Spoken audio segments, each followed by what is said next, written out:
আমার নামে লেখা, আমি তো এটা তোমাকে দিতে পারি না। আর আমি আমার হাজবেন্ড হিসেবে, তুমি যেহেতু আমার হাজবেন্ডই, তো আমার যত সহায় সম্পত্তি আছে সব তো আমার অবর্তমানে তুমিই পাবা।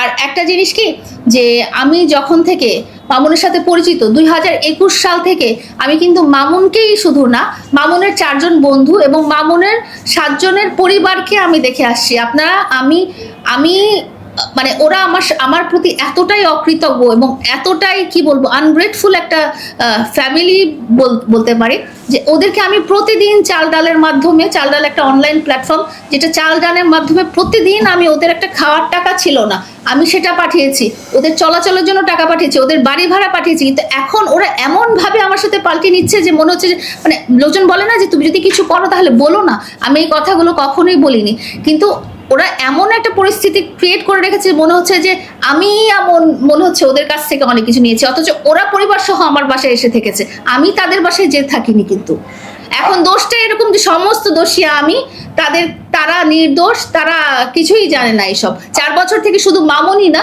মামুনের আম্মু, মামুনের ভাই বোন, মামুনের আব্বু, মামুনের আত্মীয় স্বজন সবাই আমার বাসায় থেকেছে। এবং এই 4 বছর থেকে কি তারা জানতে পারলো না যে আমি ম্যারিড কি ম্যারিড না? তখন তো বলতো যে আমরা জানতামই না, যে মামুন যেটা বলছে যে আমি জানতামই না যে লায়লা ম্যারিড।